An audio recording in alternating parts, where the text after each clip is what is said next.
बिस्मिल्लाहिर्रहमानिर्रहीम। अस्सलाम वालेकुम बच्चों, आज हम लोगों ने जो टॉपिक स्टार्ट करना है वो फ्रिक्शन के बारे में है।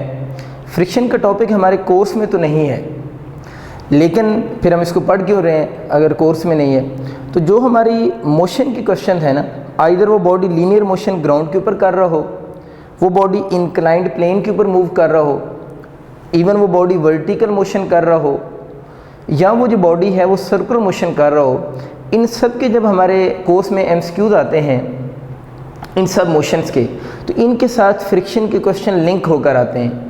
इसका मतलब ये हुआ कि ये जो टॉपिक है ये हमारे डिफरेंट टाइप के एमसीक्यूज के अंदर बार बार रिपीट हो रहा होगा, तो इसलिए बेहतर है कि हम फ्रिक्शन का जो आइडिया है उसको थोड़ा अच्छे लेवल पे अंडरस्टैंड कर लें एज ए डिफरेंट टॉपिक, ताकि जब हम इसको किसी भी प्रॉब्लम में अप्लाई करें तो फिर हमें इसके बारे में कन्फ्यूजन ना हो। ये बच्चों तो सबको चीज़ याद है कि फ्रिक्शन के बारे में हमें ये पता है कि फ्रिक्शन एक फ़ोर्स है और ये फ़ोर्स अपोजिंग फ़ोर्स है। ये लफ्ज़ तो हर बच्चे को याद है कि फ्रिक्शन फ़ोर्स है और ये बेसिकली जो फ़ोर्स है वो अपोजिंग फ़ोर्स है। किस चीज़ को अपोज करती है? अब हम उस चीज़ को समझने की कोशिश करते हैं कि फ्रिक्शन जो है वो किस चीज़ को अपोज करेगी। मैंने इसके लिए आपके सामने एक ब्लॉक ए बनाया है। आप यूँ समझें कि इस ब्लॉक ए पर मैं कुछ फोर्स अप्लाई कर रहा हूँ। सपोज़ करें इस ब्लॉक ए पर मैंने फोर्स 5 न्यूटन अप्लाई की है, यानी इस ब्लॉक ए पर मैंने फोर्स 5 न्यूटन अप्लाई की है। अब मैं इस ब्लॉक पर फोर्स लगा रहा हूँ, लेकिन मेरी फोर्स लगाने की वजह से भी ये ब्लॉक मूव नहीं कर रहा। इसका मतलब ये हुआ कि मैं फोर्स तो मैंने लगा दी है, ब्लॉक आगे क्यों नहीं गया? इसका मतलब है कि इस ब्लॉक ने मेरी अप्लाइड फोर्स को क्या किया है? अपोज किया है। इसका मतलब ये हुआ कि ये बॉडी जो है ये तो भी किस स्टेट में है? रेस्ट की स्टेट में है, मूव ही नहीं कर रहा। लेकिन हम फोर्स अगर लगा रहे हैं तो ये मूव क्यों नहीं कर रहा? क्योंकि ये वाला ब्लॉक आपकी मोशन को क्या, आपकी अप्लाइड फोर्स को क्या कर रहा है? अपोज कर रहा है। तो यहाँ सब ये चीज़ माइंड में लेकर आएँ कि अगर बॉडी रेस्ट की स्टेट में हो, जिस तरह ये बॉडी रेस्ट की स्टेट में है और आप इस पर क्या लगा रहे हैं? फोर्स लगा रहे हैं, लेकिन ये मूव नहीं कर रहा, इसका मतलब ये हुआ कि रेस्ट की स्टेट में भी क्या ऑफर कर रहा है? ये अपोजिशन ऑफर कर रहा है। इसका मतलब ये हुआ कि अगर बॉडी रेस्ट की स्टेट में भी हो और आप उस पर क्या लगा रहे हो? फोर्स लगा रहे हो, तो वो बॉडी आपको क्या करेगा? अपोज करेगा। अपोज किस सेंस में कह रहा है कि वो मूव नहीं कर रहा। इसका मतलब ये हुआ कि रेस्ट की स्टेट में भी क्या होती है? फ्रिक्शन होती है। एक आइडिया आप लोगों ने माइंड में रखना है। आगे चलते हैं। सपोज करें यही ब्लॉक ए को मैंने बी लिखा हुआ है, इसी ब्लॉक की नेक्स्ट स्टेज है। नेक्स्ट स्टेज किस सेंस में है कि आप इस बॉडी पर लगने वाली, इसी ब्लॉक पर लगने वाली फोर्स को इंक्रीज़ कर रहे हैं। यानी ब्लॉक ए था, इस पर आप फोर्स इंक्रीज़ करते जा रहे हैं। सपोज करें एक फोर्स की पर्टिकुलर वैल्यू ऐसी आई है, उसका एफ प्राइम कह देता हूँ, सपोज कर रहे तो 10 न्यूटन है। वो 10 न्यूटन जो फोर्स है, मैंने इस बॉडी पर 5 लगाई, 6, 7, 8, 9 लगाता गया हूँ, लेकिन बॉडी मूव नहीं कर रहा। जब मैंने 10 न्यूटन लगाई है तब भी बॉडी ने मूव नहीं किया। ठीक होगी बात? अब मैंने यूँ समझें कि मैंने इस बॉडी पर जो फोर्स अब अप्लाई की है ना, वो 10 न्यूटन जो है उससे थोड़ी सी ज़्यादा की है। यानी मैंने 10 लिखा है, इसको मैंने 10.1 लिख दी है। यानी मैंने फोर्स इस पर 10.1 न्यूटन लगाई है, या इसका मतलब क्या है कि 10.1 न्यूटन से क्या लगाई है? ज़्यादा लगाई है। तो ये बॉडी किस में आ गया? मोशन में आ गया। इसको अभी मैंने डिस्कस नहीं किया, अभी मैं बात करता हूँ। इसका मतलब कि ये जो फोर्स है इस पे भी बॉडी किस स्टेट में है? रेस्ट की स्टेट में ही है। लेकिन ये वो मैक्सिमम वैल्यू फोर्स है, ये बेसिकली वो मैक्सिमम वैल्यू फोर्स है जिसके लिए बॉडी किस स्टेट में है? रेस्ट की स्टेट में है। अगर इस फोर्स से में आ जाता है तो आप यूँ कह सकते हैं कि यहाँ पर बॉडी है तो रेस्ट की स्टेट में, लेकिन body at the point of its motion है, या body at the verge of its motion है। यानी बस बॉडी मूव करने वाला है, लेकिन है अभी मूव नहीं कर रहा। अब ये जो फोर्स है इसको इसीलिए मैं एफ मैक्स बोल रहा हूँ, लेकिन इसमें भी बॉडी रेस्ट में है, इसमें भी बॉडी रेस्ट में है। लेकिन इस फोर्स से अगर हम थोड़ी सी भी फोर्स ज़्यादा करेंगे तो बॉडी जो है वो किस में आ जाएगा, मोशन में आ जाएगा। इस बात का बच्चों मतलब ये हुआ कि जो फ्रिक्शन का कंसेप्ट है वो सिर्फ मोशन के ऊपर नहीं अप्लाई हो रहा, वो साथ साथ किसके ऊपर अप्लाई हो रहा है, रेस्ट के ऊपर भी अप्लाई हो रहा है। और रेस्ट मैंने दो तरह की बनाई है, वो दो तरह आपको समझ आ गई कि ये बॉडी भी रेस्ट में है, ये बॉडी भी किस में है, रेस्ट में है। इस रेस्ट और इस रेस्ट में क्या फ़र्क है कि है तो रेस्ट, लेकिन इस रेस्ट की वो स्टेज है जिसके बाद बॉडी की मोशन जस्ट क्या होने वाली, स्टार्ट होने लगी है। एग्जाम्पल के तौर पर समझाया है कि 10 न्यूटन लगाई है तो 10.1 अगर लगाएंगे, थोड़ी सी ज़्यादा उससे की है, तो इसकी मोशन क्या हो जाएगी, स्टार्ट हो जाएगी। 10.1 पे स्टार्ट होगी तो 10.2, 3, 11, 12 न्यूटन पे भी क्या रहेगी, स्टार्ट ही रहेगी। तो यहाँ आपको इतनी बात अभी समझाई है मैंने कि रेस्ट का तल्लक, जो फ्रिक्शन है उसका तल्लक सिर्फ मोशन के साथ नहीं है, बल्कि फ्रिक्शन बॉडी पर एक्ट कर रही होती है इवन जब बॉडी किस स्टेट में हो, रेस्ट की स्टेट में हो। तो मैं अब इसको यूँ फ्रिक्शन को डिफ़ाइन कर सकता हूँ कि फ्रिक्शन बेसिकली अपोज करेगी, एक तो इधर को देखकर हम कह सकते हैं कि फ्रिक्शन अपोज करेगी रिलेटिव मोशन को। रिलेटिव क्यों बोल रहा हूँ, क्योंकि फ्रिक्शन बेसिकली टू सरफेस के दरमियान में होगी ना, यानी मोशन जो होती है वो रिलेटिव होती है, एक बॉडी किसी दूसरी सरफेस के ऊपर क्या कर रही है, मूव कर रही है। इसलिए हमें ये कहने के बजाय कि फ्रिक्शन मोशन को अपोज करती है, हमें कहना चाहिए फ्रिक्शन रिलेटिव मोशन को अपोज करती है। क्योंकि एक बॉडी जिस तरह एक कार है वो रोड के ऊपर अगर मूव कर रही है तो बेसिकली कार के जो टायर हैं वो रोड के साथ क्या हो रहे हैं, टच हो रहे हैं। तो कार की जो मोशन है वो विद रिस्पेक्ट टू रोड है, तो इस मोशन को फिर हम किसका नाम दे रहे हैं, रिलेटिव मोशन कहते हैं। तो जब अगर कभी एमसीक्यू आता है ना, जो फ्रिक्शन है वो अपोज करती है, तो जो प्रॉपर वर्ड है वो अपोज करती है किसको, रिलेटिव मोशन को। लेकिन बच्चों रिलेटिव मोशन वाली बात तो समझ आ गई, लेकिन यहाँ पर तो बॉडी किस स्टेट में है, रेस्ट में है। हम बॉडी पर फोर्स लगा रहे हैं लेकिन बॉडी फिर भी किस स्टेट में है, रेस्ट में है। इसका मतलब कि बॉडी चाहता है कि वो मूव करे, चाहता तो है ना, क्यों चाहता है, हम क्या लगा रहे हैं, फोर्स लगा रहे हैं, लेकिन बॉडी मूव नहीं कर पा रहा। यानी बॉडी चाहता क्यों है कि हम उस पर फोर्स लगा रहे हैं, लेकिन बॉडी मूव अभी तक नहीं कर पा रहा। तो तब भी तो बॉडी पर क्या कर रही है, फ्रिक्शन एक कर रही है जो इस बॉडी को मूव करने नहीं दे रही। तो हम ये भी कह सकते हैं फ्रिक्शन जो है वो अपोज करती है टेंडेंसी ऑफ रिलेटिव मोशन को, टेंडेंसी ऑफ रिलेटिव मोशन। यानी इस केस में रिलेटिव मोशन नहीं है लेकिन टेंडेंसी ऑफ रिलेटिव मोशन तो है ना। ये बॉडी चाहता है कि वो मूव करे लेकिन मूव नहीं कर रहा। तो फ्रिक्शन दो चीज़ों को अपोज करती है। फिर एक इधर क्या है, रेस्ट है, लेकिन बॉडी के अंदर क्या है, टेंडेंसी है किसकी, रिलेटिव मोशन की। बॉडी चाहता है वो मूव करे, तो इसको भी फ्रिक्शन कहेंगे।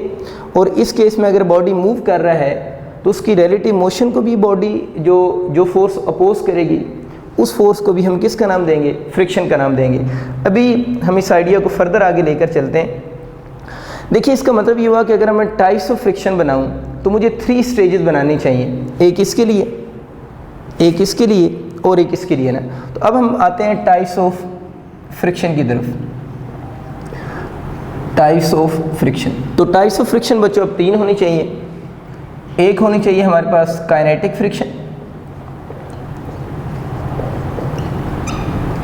जिसको मैं एफ के से डिनोट करूँगा, स्मॉल एफ है। दूसरी जो फ्रिक्शन की टाइप होगी उसे हम स्टैटिक फ्रिक्शन कह देते हैं, उसको हम एफ एस से डिनोट करेंगे। और जो तीसरी फ्रिक्शन की टाइप होगी उसको हम लिमिटिंग फ्रिक्शन कह देते हैं। लिमिटिंग फ्रिक्शन, या इसको कुछ लोग जो है वो मैक्सिमम एफ एस मैक्स यानी मैक्सिमम स्टैटिक फ्रिक्शन भी कहते हैं। यानी लिमिटिंग फ्रिक्शन भी इसको कहते हैं और इसको हम मैक्सिमम स्टैटिक फ्रिक्शन भी कहते हैं। तो एफ एस के साथ मैंने सिंबल में मैक्स लिख दिया। तो 3 टाइप्स ऑफ फ्रिक्शन बनेगी। अब बच्चों हम पढ़ेंगे कि बारी बारी। वैसे आपको आइडिया देने के लिए कह रहा हूँ कि ये जो है ना, ये जो फ्रिक्शन है ये स्टेज 2 के साथ लिंक करेगी, यानी ये टाइप 2 है। इस केस में जो फ्रिक्शन है वो टाइप 2 है, इस केस में जो फ्रिक्शन है वो कौन सी, टाइप 1 है, और ये जो केस है वो टाइप 3 के साथ डील करेगा। तो अभी हम बारी बारी इनको पढ़ते हैं। तो यहाँ से थोड़ा सा आपको आइडिया होगा कि ये स्टैटिक फ्रिक्शन का केस है, ये इसके साथ मैंने क्या लिखा है 3, इसका मतलब है इसको हम एक्सप्लेन करेंगे किसको यूज़ करके, लिमिटिंग फ्रिक्शन को यूज़ करके, और इसको हम एक्सप्लेन करेंगे किसको यूज़ करके, काइनेटिक फ्रिक्शन को यूज़ करके। तो अब हम बारी बारी इन तीनों फ्रिक्शंस को देखते हैं कि इनका हम फार्मूलाज कैसे अप्लाई करेंगे, ये किस चीज़ पे डिपेंड करती हैं, या इनको आप कैलकुलेट कैसे करेंगे। अब बच्चों हम स्टार्ट करते हैं फ्रिक्शन की टाइप्स को, और सबसे पहले देखते हैं कि काइनेटिक फ्रिक्शन क्या है। अभी हम लोगों ने देखा था कि बॉडी में काइनेटिक फ्रिक्शन कब होगी, जब बॉडी के अंदर कौन सी मोशन आ जाएगी, रिलेटिव मोशन आ जाएगी, या इन शॉर्ट जब बॉडी मूव करना स्टार्ट कर देगा। तो पहली बात हम काइनेटिक फ्रिक्शन के बारे में ये कहेंगे, काइनेटिक फ्रिक्शन कब होगी कि when there is relative motion, कि जब बॉडी के अंदर रिलेटिव मोशन हो रही होगी उस वक्त जो फ्रिक्शन बॉडी पर एक्ट करेगी वो कौन सी है, काइनेटिक फ्रिक्शन है, यानी बॉडी मोशन में है। इसको समझने के लिए हम अज्यूम करते हैं कि सपोज करें ये आपका एक ब्लॉक है, इसको एक एग्जांपल समझते हैं, और इस ब्लॉक पर आप जो फोर्स लगा रहे हैं जिसकी वजह से ये मोशन में आया है वो 15 न्यूटन है, यानी इस ब्लॉक पर आप लोगों ने 15 न्यूटन फोर्स लगाई है। ये ब्लॉक किसी सरफेस के ऊपर रखा हुआ है, और हम अज्यूम कर लेते हैं कि जो ब्लॉक है इस ब्लॉक की मास 4 किलोग्राम है, यानी इस ब्लॉक की जो मास है वो 4 किलोग्राम है, और इस ब्लॉक पर हम 15 न्यूटन क्या लगा रहे हैं, फोर्स लगा रहे हैं। अब बच्चों ये चीज़ आपको पता है कि ये जो ब्लॉक है ये जिस सरफेस के ऊपर पड़ा हुआ है उस सरफेस से इसका जो वेट होगा वो वर्टिकली डाउनवर्ड एक्ट करेगा, यानी इसका वेट W = mg होगा, वो वर्टिकली डाउनवर्ड एक्ट कर रहा है, और इस सरफेस का एक नॉर्मल रिएक्शन होगा, यानी वेट के अपोजिट जो फोर्स लगती है वो क्या होगी, नॉर्मल रिएक्शन होगा। इस सरफेस का जो नॉर्मल रिएक्शन होगा वो किस डायरेक्शन में एक्ट करेगा, अपवर्ड डायरेक्शन में एक्ट करेगा, उसको हम n से डिनोट कर देते हैं। अब हम इसको नॉर्मल रिएक्शन क्यों कहते हैं, क्योंकि ये जो है इस सरफेस के ऊपर तो नॉर्मल है ना, यानी ये जो आपके पास नॉर्मल रिएक्शन जो है इसको नॉर्मल इसलिए कहते हैं कि ये इस सरफेस के साथ एंगल कितने डिग्री बना रहा है, 90 डिग्री बना रहा है, इसलिए हम इसको नॉर्मल रिएक्शन का नाम देते हैं। जो फ्रिक्शन की कोई भी टाइप जो होती है ना उसकी डायरेक्शन जो होती है वो टेंडेंशियली अलोंग कांटेक्ट होती है, यानी ये इनकी कांटेक्ट की सरफेस है, तो जो फ्रिक्शन की कोई भी टाइप होगी उसकी डायरेक्शन टेंडेंशियली अलोंग कांटेक्ट होगी, और बॉडी की मोशन के अंडरस्टूड है वो क्या होगी, अपोजिट होगी। तो हम कह सकते हैं जो फ्रिक्शन की डायरेक्शन होती है वो किधर होगी, टेंजेंशियली अलोंग कांटेक्ट होगी, और ये तो अंडरस्टूड सी बात है कि बॉडी की मोशन की क्या होगी, अपोजिट होगी। चलिए ये हमें आइडिया हो गया कि जो इस पर फ्रिक्शन की फोर्स एक्ट कर रही है उसकी डायरेक्शन बॉडी की मोशन के अपोजिट होगी, और अपोजिट किधर होगी, ये जो कॉन्टैक्ट सरफेस है उसके अलोंग दी किधर होगी, टेंजेंट होगी, opposite to the motion of body के। चलें आगे चलते हैं। अब इशू ये है कि जो काइनेटिक फ्रिक्शन है उसको हम कैलकुलेट कैसे करेंगे। तो आप लोगों ने बच्चे याद रखना है कि काइनेटिक फ्रिक्शन जो होती है उसको हम Fk से डिनोट करते हैं, उसका डायरेक्ट रिलेशन होता है n के साथ, और n अभी हम लोगों ने क्या बोला है, नॉर्मल रिएक्शन को कहा है। इसका मतलब ये हुआ कि जो काइनेटिक फ्रिक्शन है उसका डायरेक्ट रिलेशन है n के साथ, हेयर n स्टैंड फॉर क्या है, नॉर्मल रिएक्शन के साथ, कि अगर बॉडी का नॉर्मल रिएक्शन ज़्यादा होगा तो उस पर लगने वाली काइनेटिक फ्रिक्शन भी क्या होगी, ज़्यादा होगी। अगर हम इस प्रोपोर्शनैलिटी के साइन को ख़त्म कर दें तो F kinetic is equal to mu into n हो जाएगा। इस म्यू के साथ मैं सबस्क्रिप्ट में k लगा रहा हूँ, इस सबस्क्रिप्ट में k लगा दिया। म्यू k यहाँ पर जो मैंने लिखा है ना, म्यू k यहाँ पर कांस्टेंट है, और इसका हम बोलते हैं called coefficient of kinetic friction, ये आप लोगों ने याद रखना है कि म्यू के यहाँ पर कांस्टेंट है, और इस कांस्टेंट को हम बोल रहे हैं कोफिशिएंट ऑफ काइनेटिक फ्रिक्शन। अगर आप इसकी यूनिट को देखना चाहें तो ऊपर वाले फार्मूले को जल्दी से एडजस्ट करें ना अपने माइंड में, इसको इधर ही रहने दें, ये n इधर जाकर डिवाइड हो जाएगा। तो Fk भी क्या है, फ्रिक्शन फोर्स है न्यूटन में, n भी किस में होगा, न्यूटन में, तो न्यूटन से कैंसिल हो गया, तो म्यू के की कोई यूनिट नहीं होगी। म्यू के has no unit and dimension, जो म्यू के है उसकी ना तो फिर कोई यूनिट है और ना ही कोई इसकी डायमेंशन है। बहुत इंपॉर्टेंट बातें एक दो बच्चों आप लोगों ने याद ही रखनी है। पहली बात आप लोगों ने याद ये रखनी है कि जो म्यू के है ना, ये डिपेंड किस पे करता है। तो म्यू के बारे में आप लोगों ने याद रखना है, म्यू के जो है वो डिपेंड करेगा, depend on surface which are in contact. यानी म्यू के की वैल्यू जो है वो डिपेंड किस पे करेगी, ये जो टू सरफेस आपस में इन कॉन्टैक्ट है ना, इन सरफेस पे डिपेंड करेगी किसकी वैल्यू, म्यू के की वैल्यू। दूसरी जो इम्पोर्टेंट बात आप लोगों ने याद रखनी है वो ये याद रखनी है कि जो एफ के होता है ना, जो काइनेटिक फ्रिक्शन होती है, काइनेटिक फ्रिक्शन की वैल्यू कांस्टेंट होती है। इस बात को ज़रा समझें, इस बात का मतलब क्या है। इस वजह से डिटेल में मैं बात करूंगा कि एफ के की जो वैल्यू है, ये मैंने लिखा है ना कि एफ के कांस्टेंट है, एफ के इज़ इक्वल टू कांस्टेंट। इस चीज़ पे भी हम थोड़ी देर बाद भी डिटेल से बात करेंगे, लेकिन इस बात को अभी आप इतना समझ लें कि जब बॉडी की मोशन स्टार्ट हो जाती है, एक बॉडी है वो प्लेन रोड के ऊपर मूव कर रहा है, ड्यूरिंग मोशन अगर आप उस बॉडी की स्पीड कम कर दें या उस बॉडी की आप स्पीड ज़्यादा कर दें, तो आपसे पूछे फ्रिक्शन पे क्या इफेक्ट होगा, तो हम बोलेंगे काइनेटिक फ्रिक्शन की वैल्यू क्या रहेगी, कांस्टेंट रहेगी। अगर आप बॉडी की स्पीड आप कम करते हैं या बॉडी की स्पीड ज़्यादा करते हैं तो जो काइनेटिक फ्रिक्शन की वैल्यू होगी वो क्या रहेगी, कांस्टेंट रहेगी।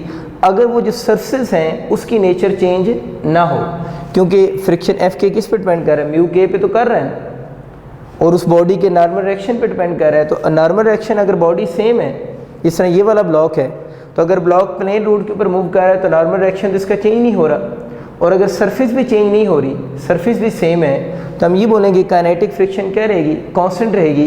कि बॉडी की स्पीड ज़्यादा होने से या बॉडी की स्पीड कम होने से जो काइनेटिक फ्रिक्शन है इस पर कोई इफेक्ट नहीं होगा। अभी जब हम इसको ग्राफिकली पढ़ेंगे तो फिर भी इसको थोड़ा बहुत आपको अच्छा आइडिया हो जाएगा कि इस कांस्टेंट के फर्दर मीनिंग क्या है।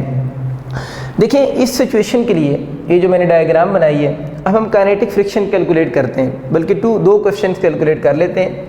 एक तो ये जो डायग्राम बनी है, इसमें फर्स्ट क्वेश्चन ये कैलकुलेट करते हैं कि काइनेटिक फ्रिक्शन कैलकुलेट करें, और दूसरा क्वेश्चन ये है कि इस केस में एक्सेलरेशन कैलकुलेट करें। एक तो एक्सेलरेशन कैलकुलेट करना है, दूसरा काइनेटिक फ्रिक्शन। देखिए काइनेटिक फ्रिक्शन का भी हम लोगों ने फार्मूला पढ़ा है, वो म्यू के इनटू एन है। तो काइनेटिक फ्रिक्शन कैलकुलेट करने के लिए आपको क्या चाहिए, म्यू के चाहिए। तो हम अज्यूम कर लेते हैं कि इन सरफेस के लिए जो म्यू के की वैल्यू है वो 0.2 है, यानी इन सरफेस के लिए म्यू के 0.2 है। अब अगर हम इसमें वैल्यूज पुट करना चाह रहे हैं तो एफ के इक्वल टू म्यू के, और ये जो एन है अगर आप डायग्राम से देखें तो ये जो नॉर्मल रिएक्शन है ये इक्वल एंड अपोजिट टू क्या है, वेट है। इस केस में अगर इस केस में वेट की इक्वल एंड अपोजिट आ रहा है तो इस नॉर्मल रिएक्शन को इस केस में हम किसकी को लिख सकते हैं, एम जी लिख सकते हैं। आपको नज़र आ रहा है they are equal in magnitude and opposite in direction. अब अगर हम इसमें वैल्यूज पुट करें तो म्यू के अभी आप लोगों ने कितना लिखा है 0.2 इंटू एम की जो बच्चे वैल्यू हमें गिवन है वो 4 है, जी हम 10 ही यूज़ करते हैं। इसके पॉइंट को ख़त्म किया, ये 10 से कैंसिल हो गया, और 4 इंटू 2 8 न्यूटन। इसका मतलब कि इस केस में इस बॉडी पर इस डायरेक्शन में जो काइनेटिक फ्रिक्शन एक्ट कर रही है वो कितने न्यूटन है, 8 न्यूटन है। अब आप ज़रा खुद सोचो ज़रा ध्यान से बात को कि अगर हम इस बॉडी पर लगने वाली फोर्स को 20 न्यूटन कर दें, कितना कर दें 20 न्यूटन, तो मुझे बताओ इस फार्मूले पे क्या फ़र्क पड़ेगा, क्या म्यू के चेंज हो रहा है, क्या एम चेंज हो रहा है, क्या जी चेंज हो रहा है, नहीं। लेकिन फोर्स 15 न्यूटन की बजाय अगर आप 20 न्यूटन करते हैं तो क्या बॉडी स्पीड अप नहीं होगा, बॉडी की स्पीड बढ़ रही है, लेकिन इन फैक्टर पे कोई फ़र्क नहीं पड़ रहा। तो काइनेटिक फ्रिक्शन पे क्या फ़र्क पड़ेगा, काइनेटिक फ्रिक्शन पे कोई फ़र्क नहीं पड़ेगा। आप फोर्स को 20 की बजाय 50 न्यूटन कर दें तो क्या इनमें से कोई पैरामीटर चेंज हो रहा है, कोई पैरामीटर चेंज नहीं हो रहा। तो इसका मतलब कि बॉडी पर अप्लाइड फोर्स अब जितनी मर्जी इंक्रीज करते रहें, काइनेटिक फ्रिक्शन ने चेंज नहीं होना।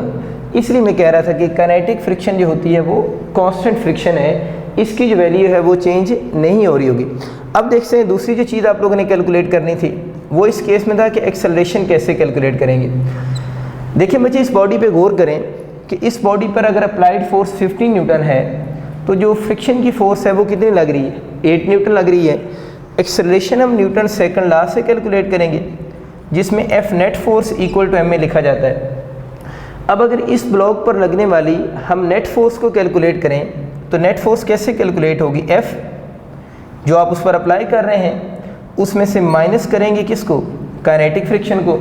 माइनस क्यों कर रहे हैं कि दोनों की डायरेक्शन एक दूसरे के क्या है, अपोजिट है। अब आपका M ऑलरेडी हमें पता है, A लिख देते हैं। अब इसमें हम वैल्यूज पुट कर सकते हैं। मुझे बताओ ना आपकी अप्लाइड फोर्स कितनी, 15 माइनस काइनेटिक कितनी 8 इक्वल टू M भी मेरा ख्याल है गिवन है वो 4 है, इनटू A हो जाएगा। 15 माइनस 8 कितना हो जाएगा 7 इक्वल टू 4A। तो यहाँ से बच्चों आपका A कितना बन जाएगा 7/4 मीटर पर सेकंड स्क्वायर। तो अब आपको मेरी बातें क्लियर हो चुकी होंगी कुछ, कि रिवाइज करते हैं जल्दी से इन बातों को। सबसे पहली बात मैंने क्या की थी कि जो काइनेटिक फ्रिक्शन कब होगी, when there is a relative motion, जब बॉडी मोशन में है फिर काइनेटिक फ्रिक्शन है। दूसरी बात ये की कि काइनेटिक फ्रिक्शन डिपेंड करती है नॉर्मल डायरेक्शन पे, और इसका फार्मूला ये है म्यू के, इसका कांस्टेंट है, इसकी कोई यूनिट और डायमेंशन नहीं होती। क्यों नहीं होती, म्यू को इधर ही रहने दें, ये इधर आकर डिवाइड होगा, दो फोर्सेस की रेशियो बनेगी, इस वजह से कोई यूनिट नहीं है। तीसरा पॉइंट आपको बताया था कि म्यू के खुद किस पे डिपेंड करता है, ये डिपेंड करता है on surface which are in contact, यानी अगर इन दोनों सरफेस की नेचर चेंज कर दें जो आपस में इन कॉन्टेक्ट हैं तो म्यू के की वैल्यू भी क्या होगी, चेंज हो जाएगी। उसके बाद मैंने आपको जो की पॉइंट बताया था कि एफ के क्या है, कांस्टेंट है। वो क्यों कांस्टेंट है, अभी हम लोगों ने देखा कि इस केस में काइनेटिक फ्रिक्शन 8 न्यूटन है। अब अगर हम बॉडी की फोर्स को इंक्रीज करते जा रहे हैं, अप्लाइड फोर्स को 15, 20, 30, 40 करते जा रहे हैं, तो एफ के पे कोई इफेक्ट नहीं हो रहा। लेकिन अगर आप अप्लाइड फोर्स चेंज कर रहे हैं तो इस फार्मूले के अकॉर्डिंग देखें, अप्लाइड फोर्स जितनी ज़्यादा होगी उतना बॉडी में क्या ज़्यादा होगा, एक्सेलरेशन ज़्यादा होगा। तो ये चीज़ है कि अगर हम बॉडी पर अप्लाइड फोर्स को इंक्रीज़ करेंगे तो बॉडी में एक्सेलरेशन ज़्यादा होगा, बॉडी की वेलोसिटी में चेंज उतनी ज़्यादा आती जाएगी। तो इस तरह हम बॉडी का एक्सेलरेशन भी ईजिली कैलकुलेट कर सकते हैं। अब बच्चों हम देखते हैं कि ऐसा केस जिसमें बॉडी पर जो फोर्स है वो इंक्लाइंड लग रही है। ये बहुत इंपॉर्टेंट कंसेप्ट है, इसको ज़रा ध्यान सुनिएगा, मैं रिवाइज करवाता हूँ आपको बात। पहले देखिए ये केस था, इसमें फोर्स की जो डायरेक्शन थी वो इस डायरेक्शन में फोर्स लग रही थी। यूँ समझिए कि उसका हॉरिजॉन्टल के साथ एंगल 0 डिग्री था। और इस केस में जब आप लोगों ने नॉर्मल डायरेक्शन की बात की थी तो नॉर्मल डायरेक्शन इस केस में कैसे कैलकुलेट हुआ था, आप लोगों ने इस डायग्राम को देखकर कहा था कि upward force equal to downward force. तो नॉर्मल डायरेक्शन mg था, m कितना था हमारे पास 4g 10 हम लेते हैं नॉर्मली। तो इस केस में नॉर्मल डायरेक्शन 40 न्यूटन था जब फोर्स और हॉरिजॉन्टल लाइन के दरमियान में एंगल 0 डिग्री था। बच्चे वही सेम केस देखें, सपोज करते हैं यहाँ पर जो फोर्स है 10√2 न्यूटन है और एंगल जो है वो सपोज कर लेते हैं 45 डिग्री बन रहा है। यानी अब जो फोर्स है वो हॉरिजॉन्टल के साथ एंगल 45 डिग्री बना रही है, अब एंगल 0 डिग्री नहीं है। अच्छा वही बॉडी कर लेते हैं, उसकी इस बॉडी की मास 4 किलोग्राम है और ये बॉडी मूव कर रही है। और सेम क्वेश्चन है, इस केस में भी आपसे कहता है काइनेटिक फ्रिक्शन कैलकुलेट करें और दूसरा आपसे कहता है इस केस में एक्सेलरेशन भी कैलकुलेट करें।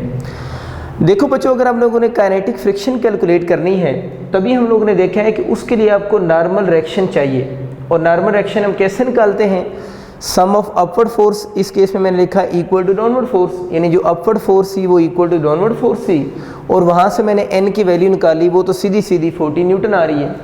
लेकिन इस केस में नॉर्मल डायरेक्शन अगर आप कैलकुलेट करना चाह रहे हैं तो ज़रा गौर करें डायग्राम पे। देखिए इसका जो वेट होगा ब्लॉक का वो तो W equal to mg vertically downward होगा, लेकिन इस सरफेस का जो नॉर्मल डायरेक्शन होगा वो अपवर्ड होगा और एंगल कितने डिग्री बन रहा है, 90 डिग्री बन रहा है। अच्छा ठीक होगी बात। अब हम इस फोर्स को इसके कंपोनेंट्स में रिजॉल्व करते हैं, यानी अगर हम इस फोर्स को, ये मैग्नीट्यूड लिखी है ना फोर्स की, इसको कंपोनेंट्स में रिजॉल्व करें तो ये एंगल 90 बन गया। तो इस फोर्स के बच्चों दो कंपोनेंट बनेंगे, जो बेस के साथ बनेगा वो F cos थीटा और जो परपेंडिकुलर के साथ बनेगा वो F sin थीटा होगा। यानी बेस के साथ F cos थीटा और परपेंडिकुलर के साथ F sin थीटा।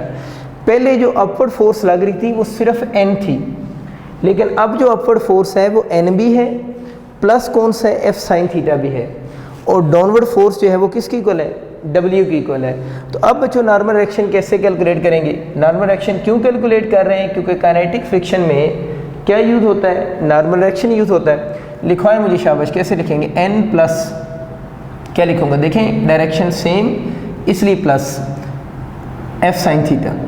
यानी सम ऑफ अपवर्ड फोर्सेस समझ लें, हो गया। इक्वल टू डाउनवर्ड फोर्स कौन सी है, वेट की है। क्या एफ कॉस थीटा को भी लिखूंगा, नहीं लिखूंगा क्योंकि ये डाउनवर्ड तो नहीं है, उसकी डायरेक्शन तो लॉन्ग एक्स एक्सेस है। हम तो sum of upward forces equal to downward force की बात कर रहे हैं। अब बच्चों हमें यहाँ से किसकी वैल्यू चाहिए, एन की। एफ साइन थीटा को उधर ले जाओ, W minus F sine theta N is equal to, W को क्या लिख सकते हैं, M G minus F sine theta. जल्दी से बच्चों आप इसमें वैल्यूज पुट करो, एम की, एम कितना है 4, जी कितना है 10 माइनस एफ कितना है 10√2, साइन कितना लिखेंगे 45, थीटा 45, साइन 45 पे 1/√2। अब आपको समझ आ गया होगा मैंने √2 क्यों लिखा था, क्योंकि एमसीक्यूज में होता ही ऐसे है कि वो कैलकुलेशन ऐसे करवाते हैं कि आंसर आपस में एंड पे इजी हो जाए, यानी कैंसलेशन हो जाए। तो कितना बन जाएगा 40 माइनस 10, तो नॉर्मल रिएक्शन इस केस में 30 न्यूटन। तो बहुत इंपॉर्टेंट रिजल्ट हमारे सामने आ गया कि अगर फोर्स हॉरिजॉन्टल एक्सिस के पैरेलल हो तो फिर नॉर्मल रिएक्शन देखिए कितना आया था 40 न्यूटन, और अगर फोर्स इंक्लाइंड हो तो नॉर्मल रिएक्शन कितना आ रहा है 30 न्यूटन। तो हम कह सकते हैं कि नॉर्मल रिएक्शन हर केस में सेम नहीं होता। अगर आप लोगों के पास जो n equal to M G कब होगा, जब थीटा कितने डिग्री होगा फोर्स का, 0 डिग्री होगा विद हॉरिजॉन्टल एक्सिस, और अगर फोर्स कुछ एंगल बना रही हो विद हॉरिजॉन्टल एक्सिस तो नॉर्मल रिएक्शन जो होगा वो इंक्रीज नहीं करेगा बल्कि नॉर्मल रिएक्शन क्या कर जाएगा, डिक्रीज कर जाएगा। मैं आपको याद रखने के लिए एक और वर्ड बोलता हूँ, आप यूँ याद रखें कि ये जो बेसिकली केस है ये पुल का केस है कि हम इस बॉडी को पुल कर रहे हैं। तो आप लोग यूँ भी बात याद रख सकते हैं कि मैं भी पुश का केस भी करवाऊंगा ना, फिर आपको ज़्यादा कंसेप्ट अच्छा समझ आएगा कि पुल जब आप बॉडी को कर रहे हो किसी सर्टेन एंगल के ऊपर, तो उस केस के अंदर आप लोगों ने याद रखना है कि इस बॉडी का वेट अगर हम बनाएं तो वेट तो mg से निकलता है ना, m कितना था 4g10, वेट कितना आ गया 40 न्यूटन। तो आप लोगों ने याद रखना है कि अगर हम बॉडी को पुल कर रहे हों तो पुल के केस में, पुल मीन एट सम एंगल, यानी पुल कब करें जब थीटा नॉट इक्वल टू क्या हो 0 डिग्री हो। उस केस में आप लोगों ने याद रखना है वेट जो होगा वो ग्रेटर होगा किससे, नॉर्मल रिएक्शन से। लेकिन अगर हम बॉडी को पुल ही कर रहे हो जिस तरह यहाँ पर पुल कर रहे हैं और थीटा कितनी डिग्री हो 0 डिग्री हो, उस केस में नॉर्मल रिएक्शन और वेट आपस में क्या होंगे, इक्वल होंगे। बहुत इंपॉर्टेंट रिजल्ट, पुल है, अगर आप दोनों को पुल ही बोलते हैं, अगर पुल में थीटा 0 डिग्री है तो बराबर, अगर पुल कर रहे हैं theta not equal to 0 degree है, mean have some value of angle 30, 40, 60, तो उस केस में वेट ग्रेटर होगा किससे, नॉर्मल फोर्स से। ठीक होगी बात। क्वेश्चन की तरफ वापस आते हैं। क्वेश्चन तो ये था कि क्या निकालें, काइनेटिक फ्रिक्शन और एक्सेलरेशन। तो अभी हम काइनेटिक फ्रिक्शन की तरफ जल्दी से जाते हैं। एफ काइनेटिक किसके इक्वल होगा, म्यू के इंटू एन, म्यू के एन किसके इक्वल होगा, एन तो यहाँ पर आप लोगों ने 30 बनाया, हमें इस सरफेस का म्यू के एज्यूम करना पड़ेगा। तो हम एज्यूम कर लेते हैं कि ये जो सरफेस जिसकी अभी हम बात कर रहे हैं इसके म्यू के की वैल्यू 0.3 है, और हमें पता है कि इसकी कोई यूनिट और डायमेंशन तो होती नहीं है, तो म्यू के 0.3 की इक्वल है। इसमें वैल्यूज ही डायरेक्ट पुट करते हैं, म्यू के 0.3 हो जाएगा। एन बच्चों अब आप एम जी नहीं लिख सकते क्योंकि ये सारी कैलकुलेशन आप लोगों ने एन के लिए की है ना, क्योंकि ये पुल का वो केस है जिसमें theta not equal to 0 degree है। तो इस केस में देखें आप लोगों ने एन जो है वो 30 पुट करना है। यही गलती होती है बच्चों से फ्रिक्शन कैलकुलेट करते हुए कि यहाँ आप एम जी नहीं लिखना, अब यहाँ पर जो उसकी वैल्यू कैलकुलेट की है वो लिखेंगे। या यूँ समझ लें कि पुल अगर हम कर रहे हो और जो थीटा है वो नॉट इक्वल टू 0 डिग्री हो तो फिर हम इस फार्मूले से एन निकालेंगे। देखिए इसमें भी अगर देखें तो थीटा को 0 पुट करो ना पहला केस बनाने के लिए, तो क्या बन जाएगा, N equal to M G बन जाएगा ना। तो थीटा जब नॉट इक्वल टू 0 होगा तो उस केस में जो एन होगा वो M G minus F sine theta होगा। बस यूँ आप याद रख सकते हैं। बहुत सारे तरीके हैं जहाँ से भी याद रख लें। इसका पॉइंट ख़त्म करो, 0 0 से कैंसिल हो गया, तो काइनेटिक फ्रिक्शन इस केस में बच्चों कितनी आ गई, 9 न्यूटन। और हमें पता है वो किधर एक्ट करती है, अलॉन्ग दी टेंजेंट, इधर। तो इस केस में जो काइनेटिक फ्रिक्शन एक्ट कर रही है एफ के जो है वो इस डायरेक्शन में होगी, और वो कितने न्यूटन है, 9 न्यूटन। अब हमारा दूसरा क्वेश्चन का पार्ट ये है कि आप लोगों ने इस बॉडी का एक्सेलरेशन कैलकुलेट करना है। देखें हमें पता है बॉडी पर फॉरवर्ड डायरेक्शन में कितनी फोर्स लग रही है, डायग्राम से देखें फॉरवर्ड डायरेक्शन में जो बॉडी पर फोर्स लग रही है वो तो एफ कॉस थीटा है। अब एफ नहीं है इस केस में, फॉरवर्ड डायरेक्शन में एफ कॉस थीटा है। और अगर हम बैकवर्ड डायरेक्शन में देखें तो बैकवर्ड डायरेक्शन में एफ के है। एक्सेलरेशन निकालने के लिए क्या चाहिए होती है, नेट फोर्स। दोबारा रिपीट कर रहा हूँ, अब एफ नहीं बच्चों लिखोगे, डायग्राम के अकॉर्डिंग काम करेंगे। डायग्राम में इस केस में एफ cos थीटा है, इसको अगर हम सॉल्व करते हैं तो आपका एफ नेट जो बनेगी इक्वल टू एम ए। अब नेट फोर्स कैसे निकालेंगे, एफ cos थीटा में एफ के को माइनस करेंगे तो ये आपका बन जाएगा F cos theta minus F K is equal to M A. अब आप इसमें वैल्यूज पुट करके इस क्वेश्चन को इजीली सॉल्व कर सकते हैं। वैल्यूज पुट करते हैं इसमें अगर हम वैल्यूज अब पुट करें तो f आपके पास यहाँ से कितना आ रहा था, इसी में वैल्यूज पुट कर रहा हूँ। f आपका सारा है 10√2 cos 45 पे 1/√2। एंगल डायरेक्ट पुट कर रहा हूँ मैं, माइनस एफ के कितना आ गया आपका 9 equal to M A. M कितना है 4, ये बताना है। √2 से कैंसिल, 10 - 9 इक्वल टू 4a और 1 इज इक्वल टू 4a। तो a किसकी इक्वल हो जाएगा 1/4 मीटर पर सेकंड स्क्वायर हो जाएगा। तो इस तरह हम इसका एक्सेलरेशन कैलकुलेट कर सकते हैं। लेकिन ये वाला जो केस है वो आप लोगों ने किसका केस पढ़ा है, पुल का केस पढ़ा है, जब एंगल जो था वो नॉट इक्वल टू 0 डिग्री था।